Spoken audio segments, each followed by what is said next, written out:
A very good afternoon to one and all. I'm Ankita Chauhan from NASSCOM, and we are again back with another interesting webinar on user research, product design, personas.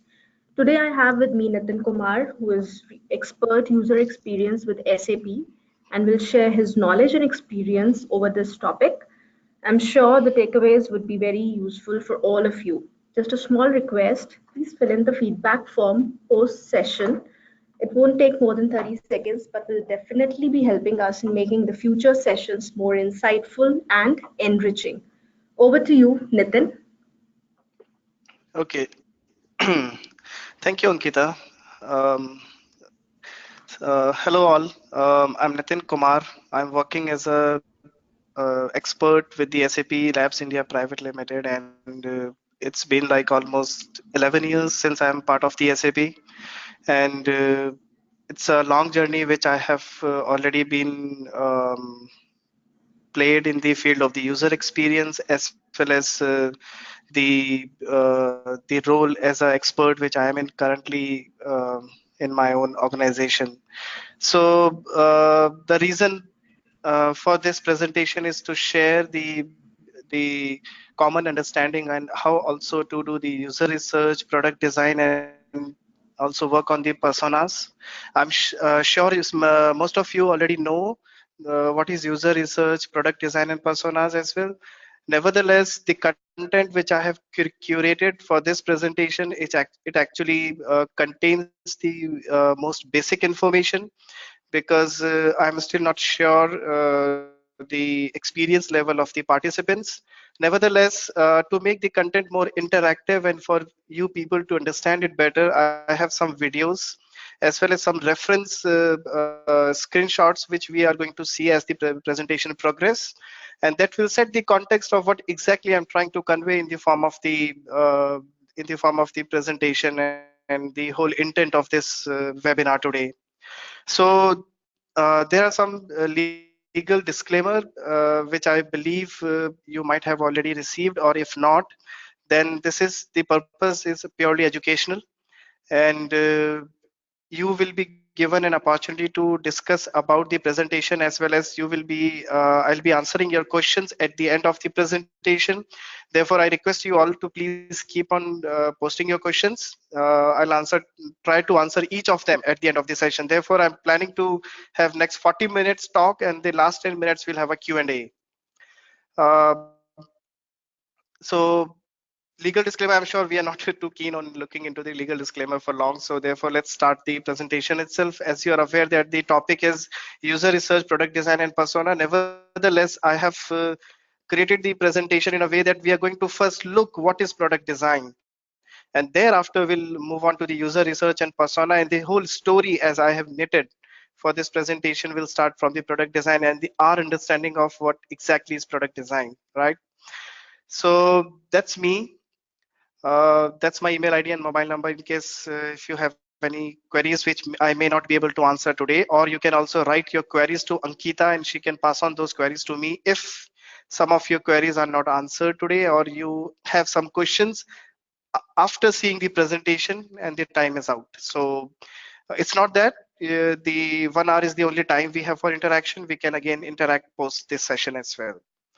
So my design philosophy, I just try to, in a nutshell, I just try to make the designs better, if not good. And with that approach, I always follow the process which I'm going to speak about. There are actually, it's a whole UCD methodology which we generally follow in SAP and in my own personal areas wherever I work. Nevertheless, for today's topic, it's just users, research, and persona, and that's exactly what we are going to target.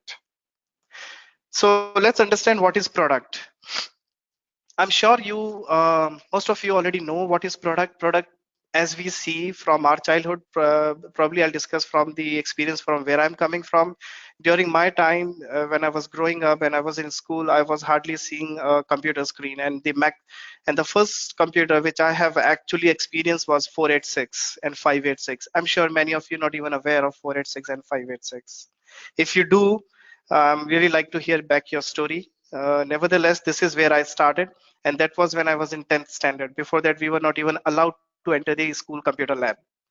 So till then, for me, product was products like this. As you can see, I'm hopefully assuming you can see my screen, and products which we actually which are tangible products which we actually use, feel, in form of our wristwatches, mouse, computer, mobile. So we are always look at a product from this tangible product perspective. Nevertheless, this whole system which is making us interacting this presentation today, I'm presenting on this side, you are hearing me on the other side, and we have this bridge in between, which is this webinar application. So this application is also a product because it's helping us in communicating vis-a-vis from the both sides.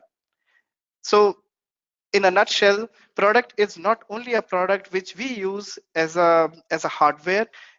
These days products are also the designs which we are using on our electronic devices as well. So yes, we call these applications as a product, and most of the products, they are helping users in lot of ways. For example, we are talking about the cloud. There's a lot of discussion about cloud these days, but what exactly makes the application run on cloud? Have you ever think about it? It's the platform which is built over the web to help users access those applications on cloud, where on the other side, companies are given an access on this platform to develop and upload those applications on cloud. So cloud is again a variation. It's again a bridge in between where the companies are putting their or pushing their content on cloud, and the we people who are the users are actually using it. So as you can see on my screen, when designing products, always remember that you're designing for people. Exactly. I'm sure you might be using IRCTC a lot. I'm not here to give any judgment on IRCTC because many people like it. Yes, exactly. That was my finding out of the research which I have done other than working on with SAP. So there are a lot of research work which I keep on doing out of my own curiosity or just for learning purpose. And honestly, believe me, the people who are using IRCTC for some time, they actually like it because they become used to it. But this does that mean that the IRCTC was designed for people? No, because it was just designed to enable people to book train, but they have not actually factored the important piece of usability, which is actually making the experience of this booking easy. But since people have used it, they are actually liking it. On the other hand, we have application like ClearTrip, we have Make My Trip, which are always in your control. You know what exactly you're doing, and it gives you the information which is required and always on demand based on what you have tried to access. So product is something which is there for you to use, but as a designer, not as in fact as a designer, as a product owner, as a developer, as a project manager or a product manager, or any role you are playing in your organization, if you're in a product team, ensure that you're designing for people, not designing for the sake of completing it. So this point I have just covered. Until recently, the term was used only in relation to something material or often found in retail store. Nowadays, it's coming to mean digital products as well. And that's exactly the apps and websites, which are new modern products. So when it's come to building a great product, the most important factor is the feature. And that feature have to be so easy to use that if the intent of that application is been fulfilled with very minimum or the bare effort while working on that application. You guys might, you all of you may be using the applications quite a bit and heavily for some of your tasks. So just think and assume that which applications make you feel good, which application make you feel bad. And if it's bad and that application making you feel bad, then what exactly is missing in that application, right? That's the learning. And in your teams, always try to find out the good case and bad case, because if you always look for the good case or the best practices and benchmark, then you're not seeing the negative side of it, because of which these best practices come into force. So it's always good to focus on features and prioritize your features as well. And not all features are possible always to be available on screen, therefore make it on demand. For example, if you're accessing your I don't know how many of you are using the iOS, the iOS devices, for example, the iPhone. But if you're accessing your calendar event on an iPhone, you do not see delete explicitly. When you click on that event in that calendar, then you get to see the delete, which mean that when you're seeing that event on calendar, delete is not something which is an important feature, but it's there because it's required. And this delete feature, it appears on a second level because that's exactly where it's needed. So it's about the prioritization of your features in a product, and always ensure what is there on first level, what could probably go on the second level, which I call personally as on demand. uh, Yes, point which I have already covered. You are a designer, developer, product manager, program manager, marketing manager, project manager, or any role you are playing in your company. Please work on the product development process. There is a whole product development process which we have, and this will ensure that you have the best work built and created for the users. So a small quote: life is too short to build something nobody wants. And I believe we have such examples as well. But yes, we not everything is perfect, not everything is always good. It's always the learning curve as well as your experience. But please not try to make the the products which nobody wants to use. Always ensure that you have actually captured the basic mental model of the target users whom you are actually trying to build this product for. So while working in a product design, you have to ensure these 4 points. These are based on my understanding and how I have seen the product design so far. So I have defined these as a process. As process one is a market opportunity for that product, clearly defining the problem, developing a proper solution for that problem, and validating the solution for real users. Validating means testing the solution which you have created with the real users. And also, I would like to share one information or maybe a insight that mostly when we say that I'm going to work and I'm going to show my designs to our potential users, we generally miss we actually make a mistake. We always say we are going to showcase these to our customers. Customers are not users. A customer could be a company who have bought the solution, but the users are who are actually using it. But this logic also defies only in the case of the telecommunication. For Vodafone company or Airtel, if I have bought a SIM, then I'm the customer as well as I'm the user.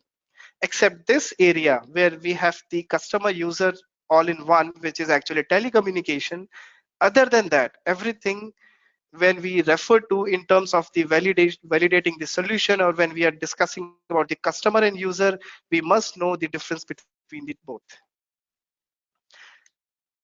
So when you are thinking about the product or feature, product team, I just mentioned here as a product team because mostly we work together in a product company. Nevertheless, it's not always about a product company. It's the setup which you have in your organization. It could be a service industry, it could be a small startup or a big startup or a company like Flipkart as well. The intent of this term here is to show you that whatever team structure you are in, you always have to ensure that you have the basic understanding of the business objectives, and always try to answer the following three questions. What problem are we solving? Who has this problem? What do we want to achieve? For example, we have I do not know how many of you are using Zomato these days, but I am aggressively using it because of the 2 or 3 main features. One, it allows me to deliver order food online now. I was using the Food Panda previously, but I switched on to the Zomato. Secondly, the ratings helps me sometimes to really think of, okay, I'm interested in eating Chinese now, which are the good restaurants nearby my home where I could probably visit personally, or I could probably order from their restaurant. And the third thing is there this feature of 1+1 food, 2+2 drinks, as well as the Z coins. I do not know if you're aware of this. This is very recently launched by Zomato. Z coins, and each Z coin is equivalent to 1 rupee. So that means as much as I'm using the Zomato for booking table, for doing the reservations, or for ordering a food, I'm earning Z coins, which I can use as my, it's a wallet. It's a virtual wallet again available for me to use, right? So every company, I have just used the example of Zomato.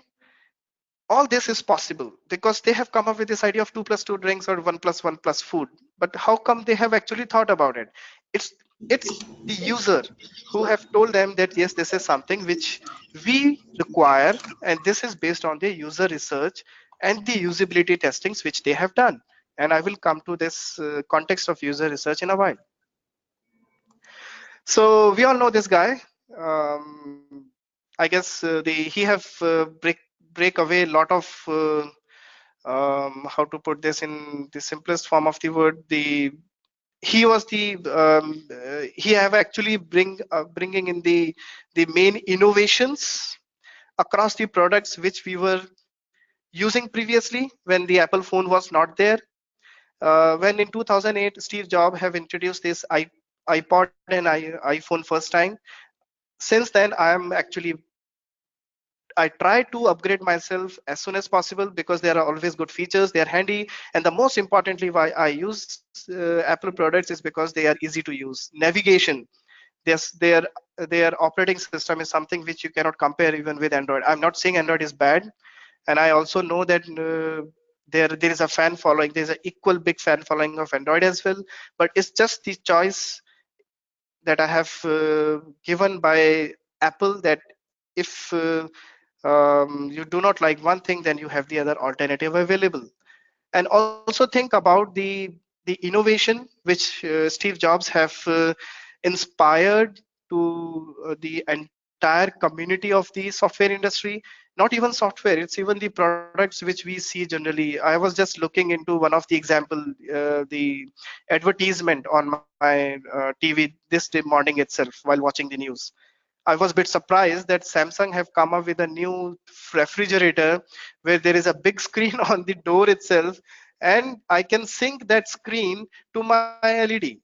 And then if my LED is, or the TV is actually occupied with by someone else in the home, I can watch the whatever the program or match I'm interested in at the screen there on the TV itself. Do we require this? I do not know. I'm not the right person to answer that. But did I like it? Yes, I do like it because it is something out of the box which I have seen. And are other electronic companies already doing it? No. Are they going to follow it? Yes, they're going to follow it if they feel users are actually asking for it.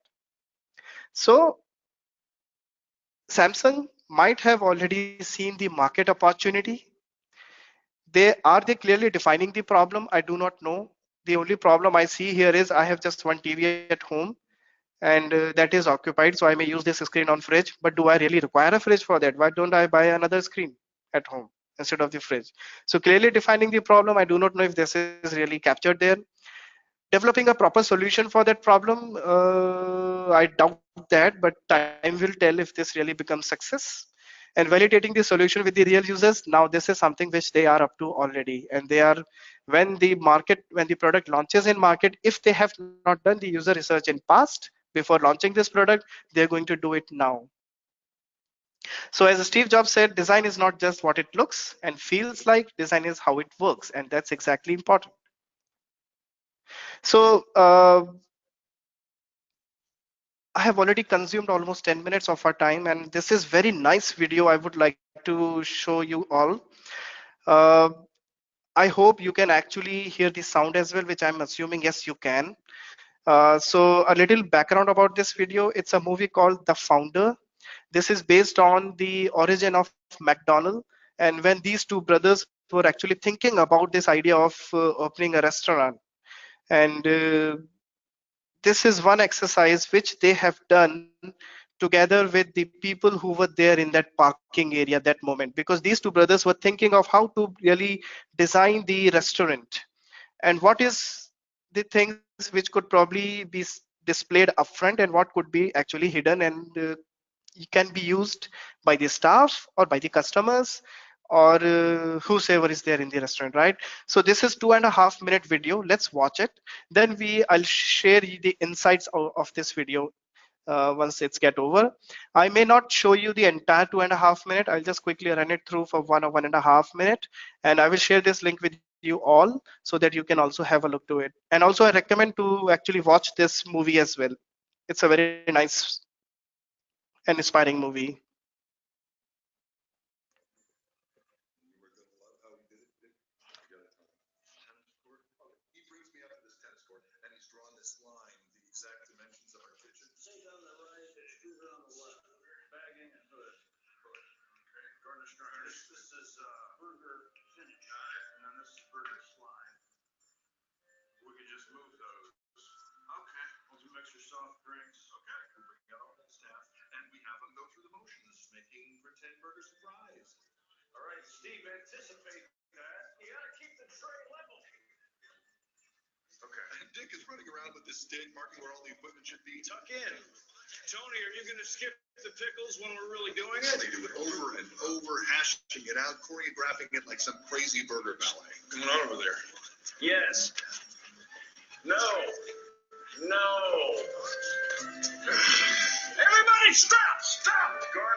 Okay, so you can also search it on YouTube. It's called Speedy Service System, and have a look to the entire video, which is just 1 minute left from where I'm stopping now.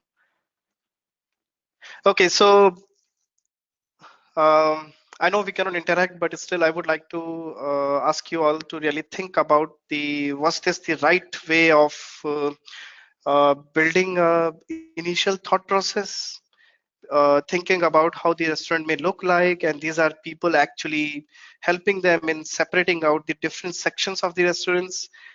They have just one idea in mind that we are going to open a restaurant and we are going to sell burger, but how is that restaurant going to look like is still something which they have not figured out. And this is the nice exercise which these people have done to come up with the very initial impression of how the restaurant may look like. And this approach is actually helping them in building a product, right?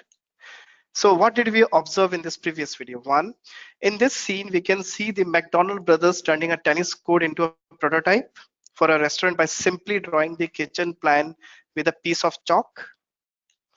The chalk outline was the initial mock-up. Yes, exactly. So whenever you are working on the product design, do not jump directly onto the computer designs.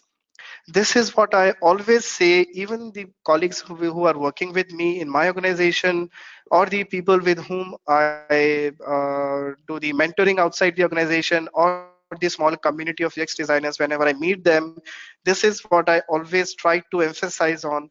Please do not jump directly onto the computer designs. Do your homework first, and that homework is pencil and paper. Honestly, you do not require any good skills of designing the initial prototypes on paper, because even though it's bad, I'm really bad in drawing, but I still take an attempt of do the first impression on paper.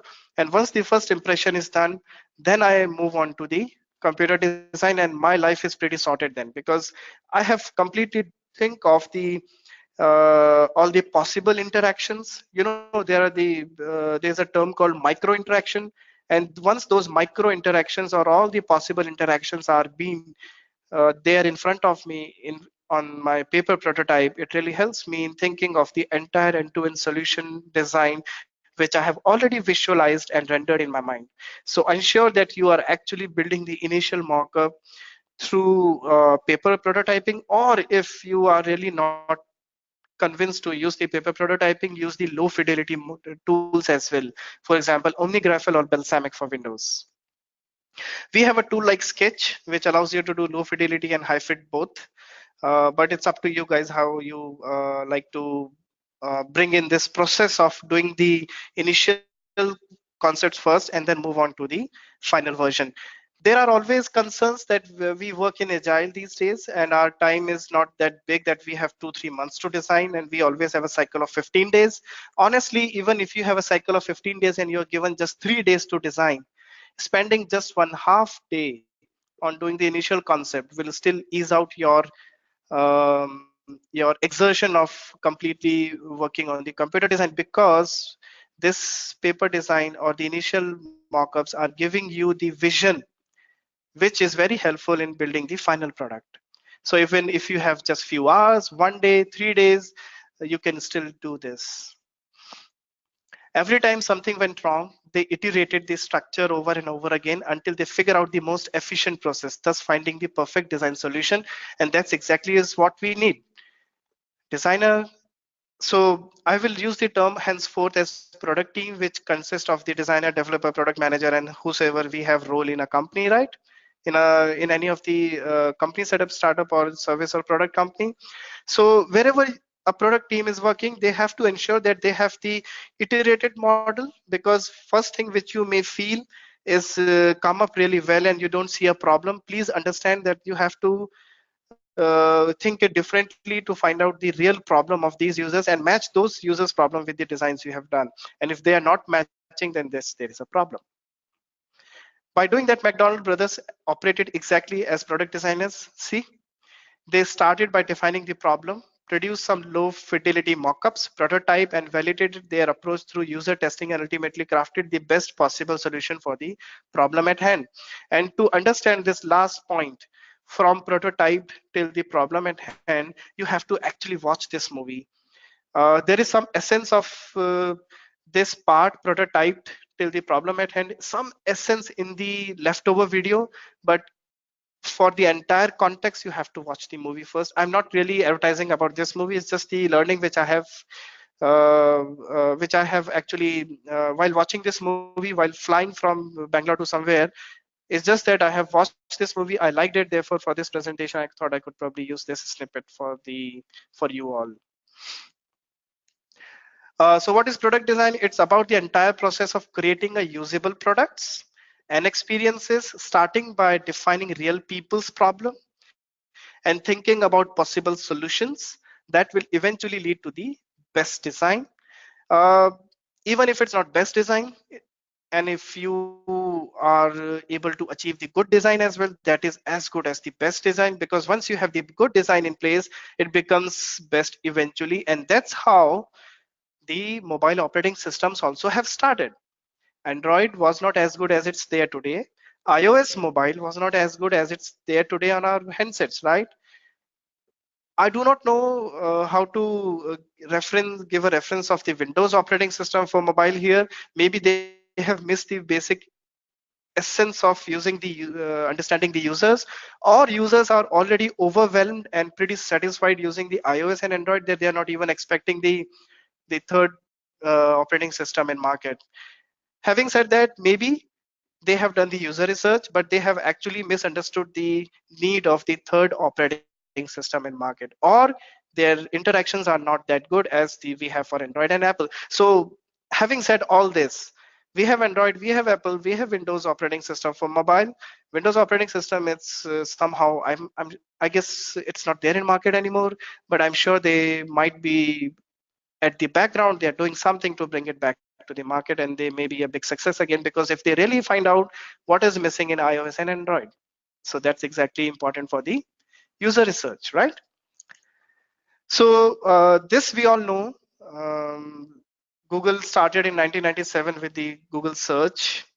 That's how it was there. It was in 97. This is how it was in 2001, 2009, and that's how it looks. So that's where they started, and they felt to have the email subscription also on the home page in 1997. And they also feel that users may require want to see only 10 results, or they have given the option to see as many results as I need. And there were some links as well. But the basic intent of this Google search is to search. That's it, right? So they understood this requirement. They have actually improved the UI also. If you notice, there is a gray color stripes on the first design, which was removed in 2001. In 2009, further clutter, which we see in 2001, was removed completely. And by 2014, it was completely revamped, and we just see what it's meant for. And I have these two screens as well. These are not the software products, but yes, these are products. And as you can see, if I have to use one of them, and if I have a choice, I will definitely use the one which I have on the right side, because I can operate this through my leg. Nevertheless, if I do not have this choice of using the leg one, then I'm forced to use this flap here, which I do not feel it's hygienic to use, right? And I may have my own concerns using it. Nevertheless, in the new design here with a leg uh, pedal, they have this option available here, but this operates based on when you press it. So yes, another example of do the good design and then improve it based on the user's feedback. This is another example, Ryanair, completely screwed up. Does this look like I'm booking a flight? Flight section is so small and everything else is too obtrusive on screen, right? I have so many things to look into the screen that I may miss the important reason why am I here. And also there was one more problem with this design is when you enter from and to and you book, it adds the insurance by default, even without you asking for it. And most of the people, when they really book everything and they find out that the insurance was also booked by default, because they forget to click on the checkbox. And you know, this problem still exists, and this exists in our designs of Make My Trip, Go Ibibo, and Clear Trip as well. Yes. So you get a very small message at the end of the screen, your insurance is by default added, and then I have to ensure that I go and uncheck the insurance. I know insurance is something really important when you're traveling by air, but if I'm traveling very short distance and somewhere within India itself, do I really require it? People can always argue that yes, I require it, but not everyone requires it, right? So don't make it compulsorily selected always. Make it on demand. If I need it, I will check it. So this is one bad example of the product design. And also the problem with Ryanair is they have not done the user research. So why I'm focusing and emphasizing more on the user research is because if you have not done the initial research about your product and why you are actually launching this product in market, then this is what happened, right? And the another example is Amazon. You are always in your own control. You get to see what exactly why you are here, and no extra information available. Even if you search, it shows you the search results of the string which you have searched for, not extra information or related immediately comes. Related is always there, but it's there at the end of the screen. And Amazon somehow have also ensured that whatever I have bought previously, accordingly they always show me the products upfront on my home screen. And Amazon is continuously working with the users. They acknowledge the user feedback. They are actually ensuring that the user feedbacks are being taken care of, and that's how they have improved. I really suggest you guys to really see the first Amazon.com when they have launched it, and also see how the Amazon looks today. There is a huge difference, but it's not really a very massive difference, because Amazon, when they started with this portal, they have done almost a year of research, understanding the users, what they need, and why they are coming on the market, right? So after this, as I have already focused much on the user research, so let's see what is user research and what exactly this is done for. So user research is basically done if you are launching a new product in the market and you would like to understand the users' expectations behaviors, needs, and the motivation through the different approaches. For example, if I'm working on a new product and I know you all are here today, then I may just do a small pulse check immediately, say that I'm launching a new bottle, which when you blink your eyes, it just open the flap and you can drink it. Maybe you say this is not the good design because I keep blinking my eyes all through the day, therefore we don't require this kind of product. But some people may say that yes, this is something which I was expecting because my hands, I'm tired of using my hands, right? So there are whole set of people around us, and it's good to really understand them and also ensure that whatever products are there already in market, or you're launching a new product in market, you have done the initial user expectations setting properly. For example, Amazon, eBay, Walmart, they are always there, but Flipkart was a big success for us, right? Because Flipkart, when they started, the e-commerce online presence of e-commerce was bare minimum in India, and they knew it that the penetration of online e-commerce is huge, at least in the metro cities and the cities like Mumbai, Bangalore, Delhi, right? And some of the cities where they have they like the internet is good, the people are using the mobile, but they do not have option to really look something online and order it. So Flipkart has done their homework really well, and that's exactly what is needed as a user research, right? So it really helps you to make your design decisions properly, which actually benefits the user. Having said that, what I mean is UX isn't UX without research. So what is research? User research is the act of interviewing prospective or actual users. Uh, so if your product is there in the market already, then you can reach out to the users, not the customers, as I said, or maybe reach out the customers and ask them to arrange the users, and ensure that you have the actual users with you who are giving you the right feedback based on what you have already delivered them, and start improving your product if there is a scope of improvement. If you have really designed something out of box that's extraordinarily good, then you are really good, perfect. But that do not happen, and that actually do not even happen with Apple and Google's. But we may have some products which we may have not even seen yet, which are first time launched and they are the perfect, right? So even though you are perfect, please ensure that you are talking to your users and also communicating back to them that whatever feedback you have given, we have acknowledged it and it's there in the new product or the new version which we are launching. Also, if it's a new product, then you have to do a little bit of your homework to find out where to locate the people for whom you are actually building this product. For example, if I'm again creating a new food app, even though I have couple of in my app store already, Swiggy is there, Zomato is there, Food Panda is there, but these are only three. There may be more, but these are the three which are widely used. Is there a scope of the fourth one? Maybe yes. But what is the extra feature which users, which are, who are the users who are using these three apps, if there is any feature which is missing in these three apps, is something which I can actually tap on and build my product around it.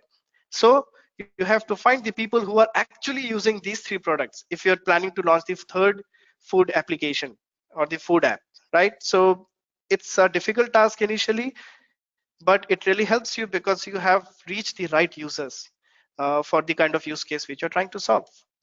You might use it to figure out why people aren't adding recommended products to a cart. For example, you are buying new jeans for yourself, and even though there is a product, a blue color nice beautiful jeans, and you feel that it's already rated as 5 star, but still you are not buying it, it's again a problem because it's recommended and people have given a good feedback, but still you are not adding that to your cart. What exactly is the problem, right? So that is something which you need to understand, and you have to find out, even though it's recommended, there is a good feedback, but why still people are not choosing that, why they're choosing something which is newly launched. Exactly, the problem is here is that what is recommended is old, and the what is newly launched is something which might be having that extra feature or extra functionality in that which is not there in the old one, which is tried and tested and proven, but at the same time it does not contains what exactly I'm looking for, right? And also the same concept or the reference can be used for example, I'm using I do not know how many of you are using this new Gmail. There was a lot of discussion about the new Gmail UI over the LinkedIn and a lot of internet. Most of actually everyone was talking about the new Gmail look and feel, right? I'm sure some of you might have already created a thought process about it the day you have seen it. The first day I've seen it, I didn't like it because there were a lot of issues with the design. Nevertheless, the power of users is such that Gmail have to come up with the explanation why they have done it this way, because not everyone was happy with this new change, and this forced company like Google to come up and explain it the design process. Is that the right way of doing it? No, because they have not, maybe they have overlooked the user feedback, or they were just trying to over innovate the new email look and feel, because the old one is pretty old now, right? So it's like a lot of understanding around the product and as well as the ecosystem where it's used. And sometimes you don't have to really overdo it, because if users are not asking for it and still you feel that it requires change, do a minimum change first, send it to the market, and based on that you can actually add more changes to it. You may also be developing. So the third point is why what is user research is actually required when you're developing a new product or redesigning a new or redesigning a website or redoing a product which is there already. I guess I have covered most of this third point already in my discussions. So conducting user research is just one part of equation. After that, you have to ensure that feedback is actually captured. Decisions are being taken based on this feedback, and enhancements are being incorporated in the application on whatever decision you have taken. It's not like an activity, okay, now I'm going for user research because I have to do it, and you go and talk to people, come back, and then again continue working with your own stuff. There is, users really do not forget. If they have given a feedback, they will ensure that they want to see that done in your next version or the next cycle when you launch it. So do not really think that the users, once they give a feedback, they forget it. If that's not the case, so ensure that whatever you have actually gained as a feedback, it's there going back to the product. But having said that doesn't mean that you, whatever feedback you have taken, you just do this everything onto the product, because not all the feedback also makes sense sometimes, right? So that's exactly about the user research. um, Something I always ensure that in my user research documentation I create is capturing this information. Check your ego and accept that changes need to be made. It's not bad, it just is, right? It's not an ego, it's not a problem. If users say, if you think that the button somewhere on product is really the best possible place for having that button, and if users say that this is not where I like to see it, I'd like to see it on the left or somewhere other on the screen, right? You have to acknowledge it, because if one person saying it, you can ignore it. If 10 people say it, then you have to rethink about it. And if everyone come and say the same feedback, then exactly the problem is there, right? So accept the changes. Why user research is important? Because of these many features. Quickly talk about it: target users, environment, context, mental models, key technology, terminology and concepts, user goals, user pain points, usability, and the other accessibility. Yes, exactly. Accessibility is also a part of the user research, right? Because most of the users, sometimes they also ask you that if I'm not using my mouse, how best I can use your application using the keyboard. And I tell you, based on my experience and the usability testing and user research I have done so far, professional users who are pro, using an application for almost 10 years, they seldomly use mouse. They are very much professionally accustomed using the keyboard itself, and they keys, they hand just keep on running that fast. Have you guys ever seen a person who's really a professional gamer and how fast they use their mouse? If not, there are a lot of YouTube videos, just have a look to it. I may be clicking the mouse maybe 30 times in a minute, but they click almost 500, 600 times in a minute. And you can observe their hands here and here. It's all hard, skin become hard, and the fingers also turns into some other color because they are continuously clicking. And that's exactly the gaming industry understand. That's why the gaming keyboards and gaming mouses, they are different from the conventional mouses which we use. And that's exactly the power of the user research, right? A research driven product model, the goal should be to engage users to drive business and digital product decisions and strategy. Yes, you have to engage the users, but it's not that for everything you have to engage the users. No, just get the high level information what exactly they need, and thereafter you keep on adding more stuff to it based on your discussions within your team.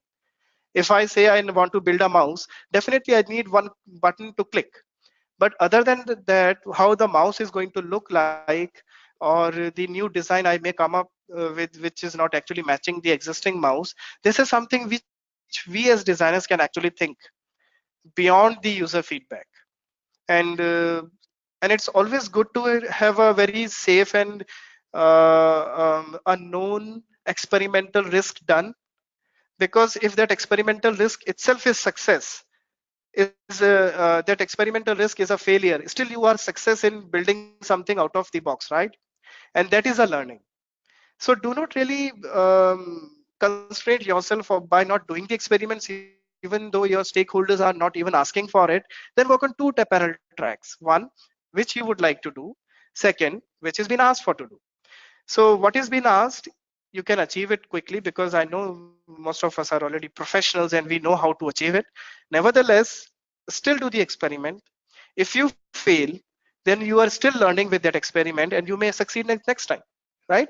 So engaging users is important, but at the same time, if your consciousness is allowing you to really think beyond what user says, please do that. So I'd want to give you one example. Perfect. So we are running out of time. I quickly give you this example. So what happened is in March this year, I was traveling to one of the remotest part of the Himalayas. And one problem I observed there is that the people who are localites there, they really struggle hard to get the warm water for their drinking as well as for bathing. So I had a discussion with one of my friend who is a who works with the Wadia Institute of Research. He's a scientist there, and he just told me that if we have this parabolic small dish which contains the reflector which actually helps them in there's plenty of sunlight, and that parabolic mirror, if it's we can build something like that in that region. So that parabolic mirror is like this. There is one um, pointing thing like here. They place the vessel here, and this mirror ensure that this vessel is getting heated. And I have worked with those people for a few days and built that one small device there, and now it's widely used in most of the villages around it. So the reason why I'm sharing this information with you is that even the users are not even asking for it, you're not targeting the specific feature in your application, but still do it, because if you do it and stakeholders or the team, they see it and they like it, they will ensure that it's there in the product also, right? So let's quickly see the user research, continue it. So what does it look like and how it is done? Reach out early, often asking, always listen, and UX is, as I said, without research after all. Small diagram I created, I will quickly explain it to you guys. This is the application development, which is called SDLC, Software Development Lifecycle, yes. And we can actually implement product model, which is the designing lifecycle as well, right above the application development. If you're starting up application development 1 week from now, a week before that you can do the user research, even with the limited resources if you have, but ensure that you do it. Gain the insights, validate research, launch it, and after even launching it, do the post-launch research. And these requirements is something which is already been captured because the application development is already initiated. So based on these requirements, perform these two tasks, and this will not take more than 2 or 3 days maximum. So type of user research methods,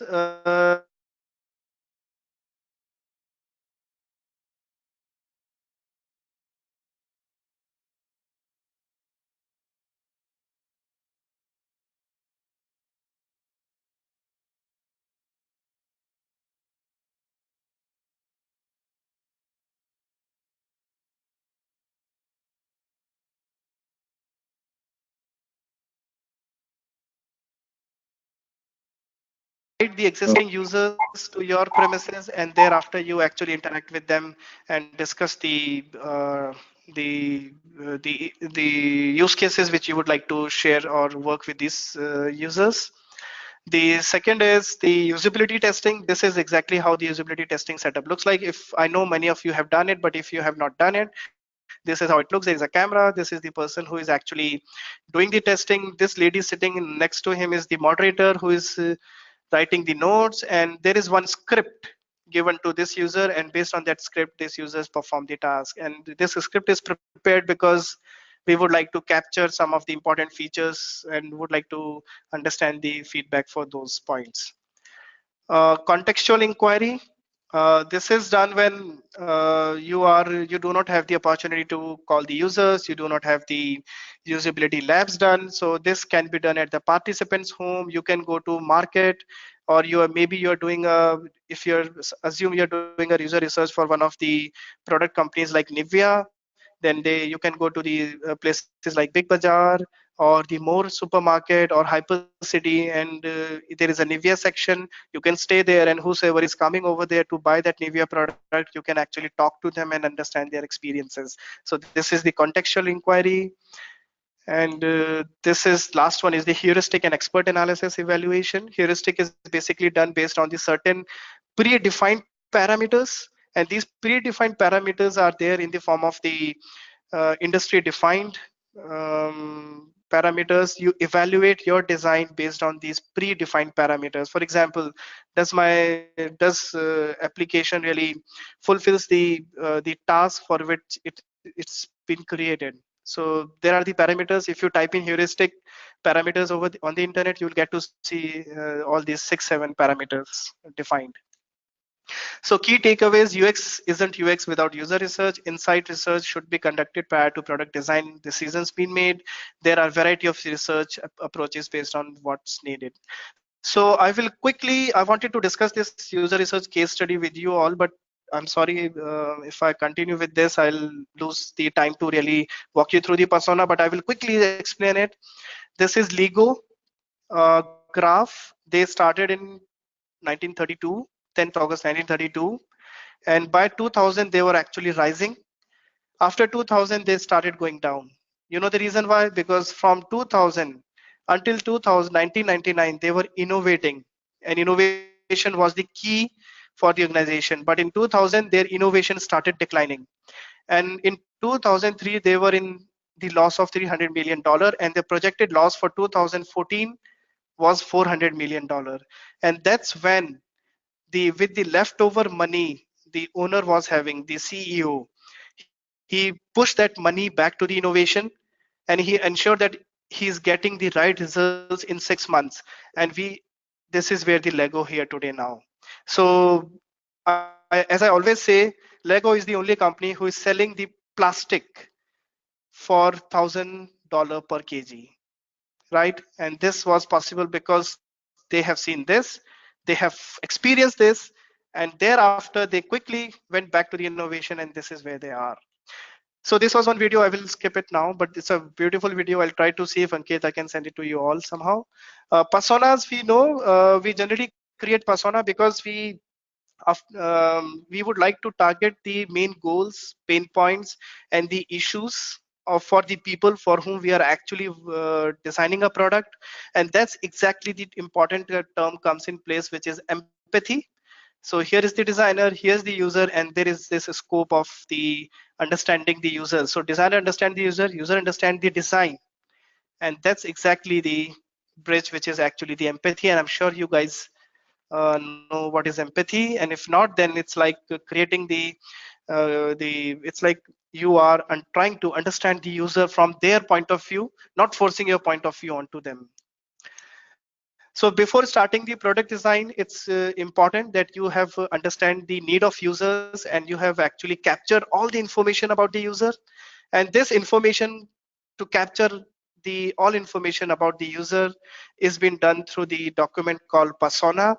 And the first time this persona document was introduced by Alan Cooper. And Alan Cooper, there was one design talk yesterday by Alan Cooper. I do not know how many of you have attended it, but it was really nice. Just 2 more minutes, then we'll go for the Q&A. So why we use persona? We use persona because they are relatively more realistic, and I can always see that if I'm designing a specific product, I have identified the persona, his basic information, thereafter what is his main goal. Does he really require this application or the product? If he requires, what exactly he's missing in the existing one, or if it's new, what exactly he requires in the new one. And also you map his competitiveness, and you also map his pain points based on the non-existing of this product if it's new launch, or the pain points in the existing one. So classification of personas are two types: marketing personas and design personas. Marketing personas are basically are a group of people who have the similarities in buying preferences, social relations, or mode of consumption in each. So persona help company determine how their customers will be. For example, if TVS is launched, I'm not sure if you have seen it, but TVS has recently launched a new scooter which connects to your phone, and whenever you receive a call on your phone, you can see that who is calling.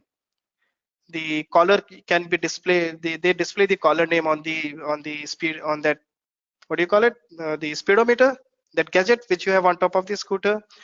So what they have understood is that there is a young people outside who are aggressively using the mobile, and they would like to stay connected. Therefore this marketing persona is that person. And design persona is always one person for whom you are actually targeting at this moment. For example, an application which is required by the administrator for configuring the base all the application. So here is just one admin, but marketing persona is the age group of maybe 15 to 20. So some more information, value and functions of persona: examination of the comprehensive about users to avoid conflict, because the decision is based on the persona document you have created. It helps you to designing the functions, useful functions on screen, and also it helps you to predict the user behavior, how they may use it, and this behavior can be actually determined by using the usability testing. How we create persona: 78% falls in this time range, and this is how the persona is being built. So it depends what kind of application. If you're building a small game for the people for 13 to 18 years, then this is the targeted age group for you. So how to create a persona, I will quickly show you. I'm sorry, I'm really sorry for skipping these slides, but I will definitely explain you in my last slide here. So this is how the persona document look like. Photo, if you know the person directly, or else you can randomly pick a photo which are royalty free from the internet, or you can actually draw it if you have a really nice freehand. The basic information: motivation for using it, goal, frustrations, that's exactly the pain point. Personality, is he extrovert, introvert? These are really important, because the person is extrovert, and if you give him really complex functionalities, he will skip it, he will never do it.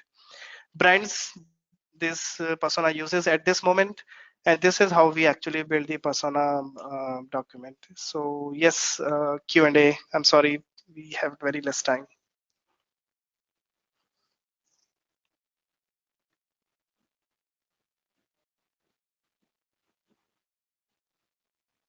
Hello.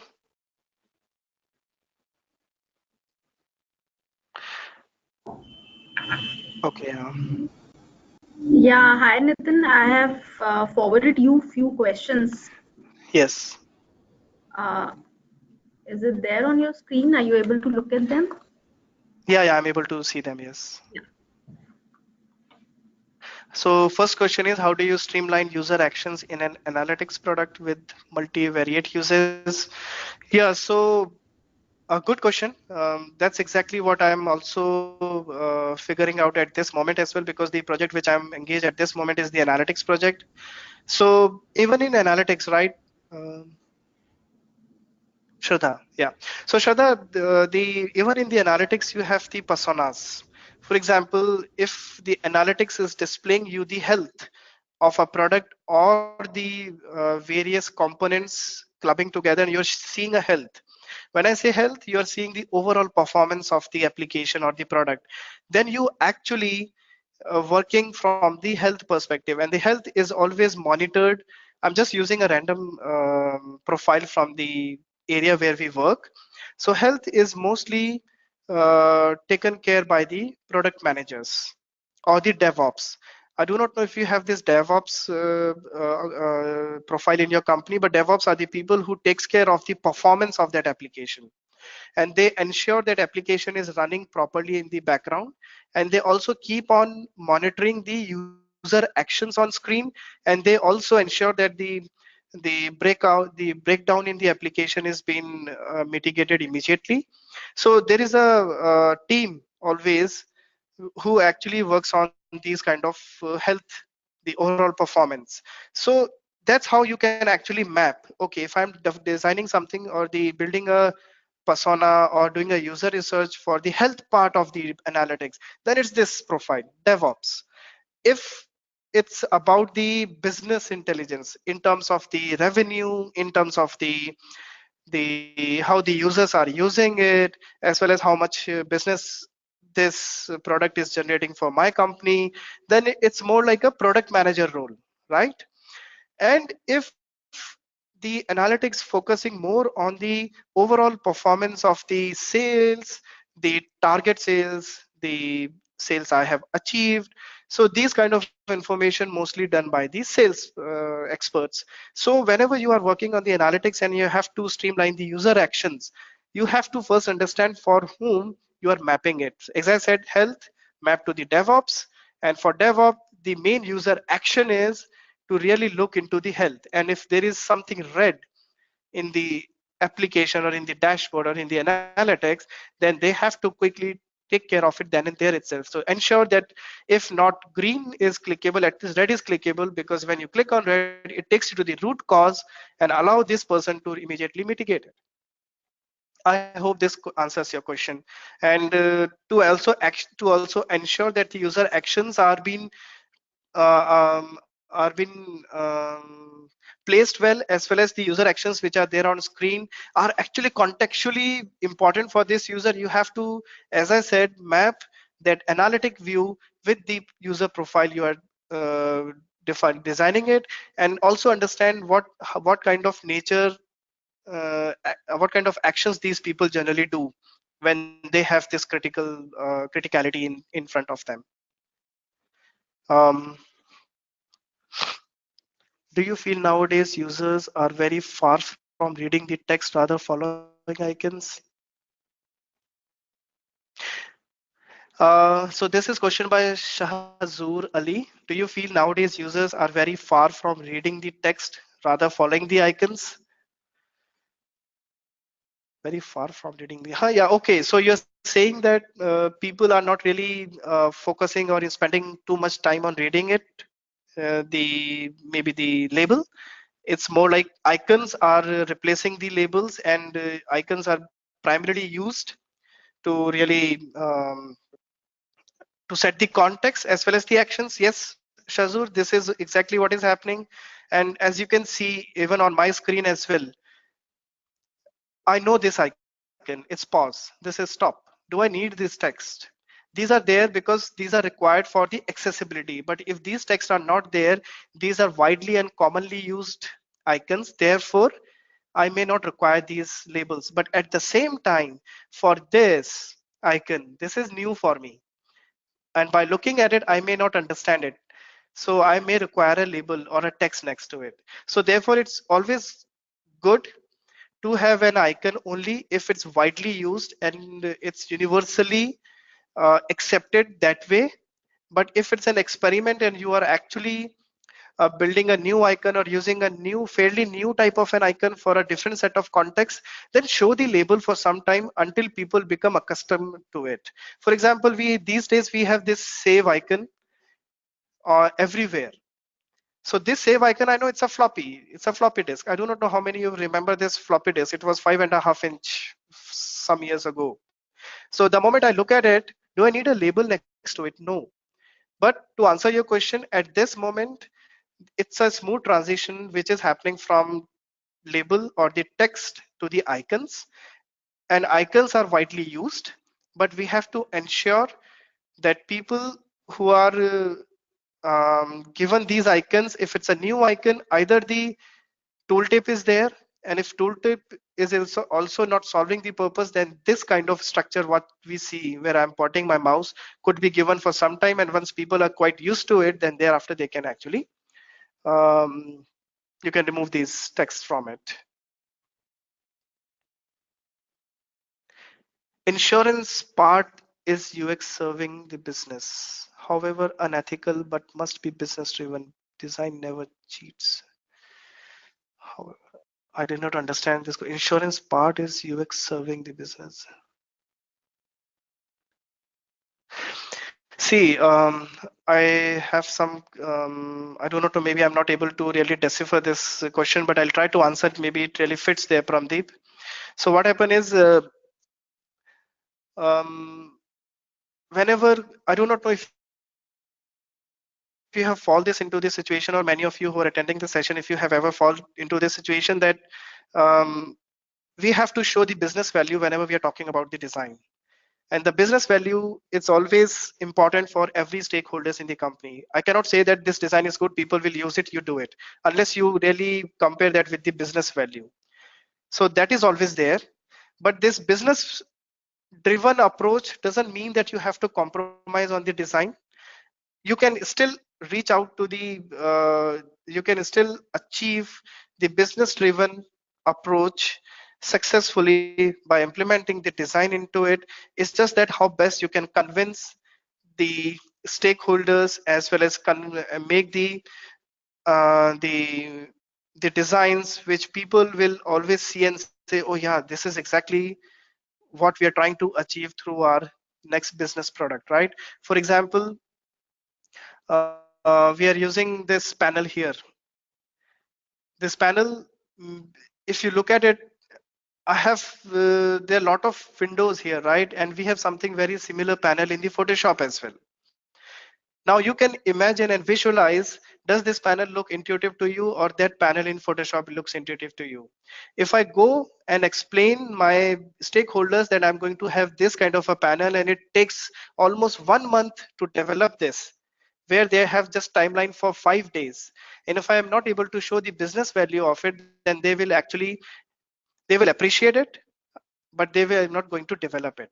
But if you can make it simpler and justify your approach with the business value as the simple design, then people will definitely understand it and ensure that it's been there. So yeah, so having said that, what it means is that business value and this design, they go hand in hand.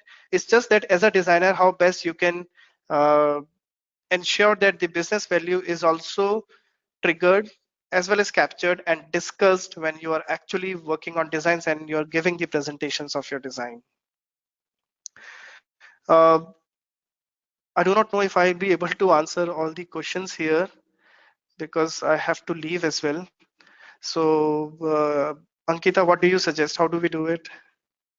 What we can do is we can request the audience to send me the questions via email, and then Yeah. I can send it Yes. across to you, and then you can always answer them because we are Yes. running Yes. really running short of time.